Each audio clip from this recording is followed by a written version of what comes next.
Hello and welcome. Good afternoon. My name is Kyle Massi and I am here for the LTV Community Internship Project.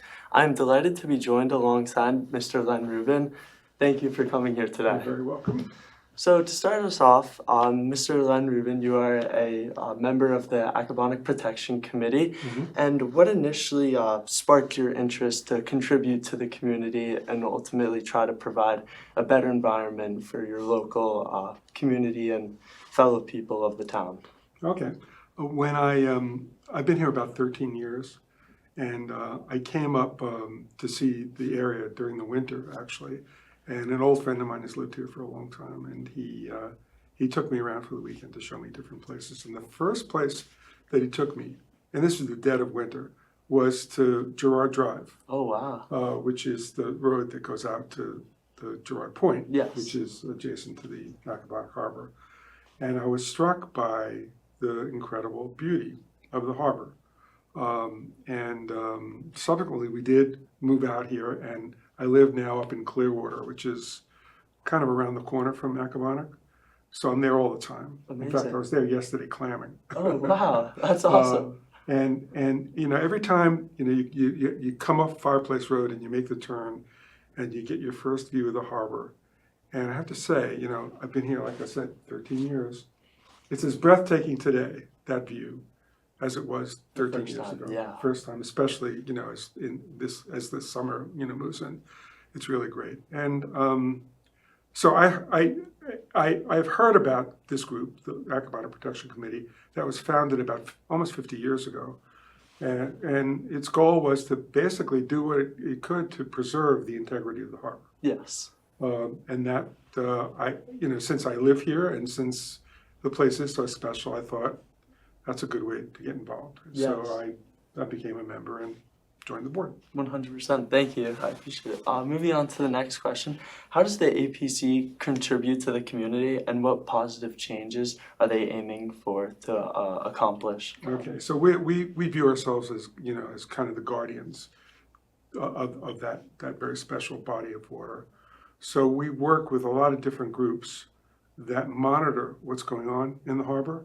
There are at least maybe a half a dozen organizations that assess the water quality. We view our role as to work with them. And in some cases, you know, we fund them. Yes. To do the work that they're doing to assess what's going on and then to report to the public, to the shareholders. There's the watershed, the area that's really kind of the area around the harbor is quite large. I think the number is something like 1,000 households. Wow. Okay. Because it extends pretty far from the actual body of water. Yes. So, yeah. Can you talk about a significant project that the APC has done and what challenges did you face throughout their project and how did you guys work to overcome them? Okay, I mentioned Cornell. We have worked with them now for, I think, over 7 years. Wow, that's amazing. And they do great work. Yes. And I'm a Cornell alum, so I'm particularly awesome. happy to be amazing. Working with them. What they do is they like I said, they assess the water in different parts of the harbor. There's the northwest section that's closest to the bay, and then there's the area that's more inland. And they observe and report on what pollutants they find, and then seek to do things that will mitigate, you know, that will work against those things. Yes. So they, in response to what they found, they have proposed to use these permeable reactive barriers, which are walls that essentially go in the ground that filter out the bad stuff. Interesting. And we're looking at that and working with them to see to what extent we can do that and where it makes sense to do that. Yes. There's been a lot of work around the Springs School, okay, which is the other end of the harbor. Yes. You know, and there are issues there because of septic. You know, the school is a big school, and they've got their systems, and yes. Unfortunately, those systems, many of which around here, are quite old, and that material from those systems goes into the ground and eventually makes its way toward the harbor. Yes. And there's really not much you can do about that. Yeah. To prevent it from coming, what you can do is try to, limit what's bad that's coming. So that's the kind of work that we do with them. That's amazing. And we also, Thank you. and we give them, we're not, we don't have a lot of money. We get donations. We don't have any paid employees. It's all volunteers. But we fund small projects that they can then use as the basis for applying for more money from the town and from other sources. That's of funding. amazing. Wow. Thank you. So the APC works on various tasks like educating people, but also improving water quality. What part of your work brings you the most satisfaction? I think anything we can do about the water quality. One of our goals is that we do report on what all these different organizations are finding. Okay. But we also talk to people about what they can do as individuals on their property. Amazing. That can make a difference. And there are two things that really they can do. And we just had a great session about this. One thing is you can really think very differently about what you put in the ground, what you put on your lawn, what you put on your plants. Definitely. Fertilizer, chemical fertilizers, not good. We all kind of have grown up with and live with this ideal of the great green lawn. Well, there are other ways to have a lawn. Yes. Without having that great green and without Yes. having all the stuff that goes along with Definitely. that. Yeah. So we had a session. There's a woman named Edwina Bengal who's an expert on gardening, and she actually lives on the Accabonac. Oh, wow. And we had a session where we talked to people about what they can do.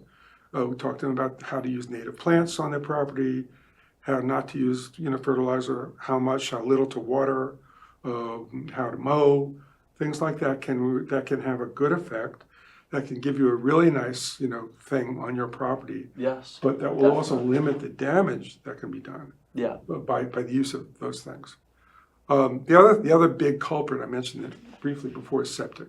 Yes, 100%. Everyone's got old septic systems. There's now an incentive.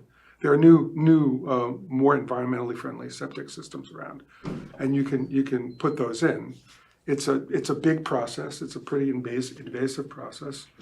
It's expensive, but there now are all sorts of different ways to fund it. Yes. So you can get funding to pay for it. And we're encouraging people and educating people about that, doing that, and because that will make a difference. Yes. The other thing I wanted to mention too, it's kind of related to your earlier question, but also I think this last one. The town has a fund, a community preservation fund. I don't know if you've heard of it, but all the real estate sales, a certain percentage of the sales go into that fund. Okay. And that fund is used for various different kinds of purposes. And one of the things they do is they buy properties, and particularly along, water areas, and they remove the houses and return the properties to their natural state. Oh, wow.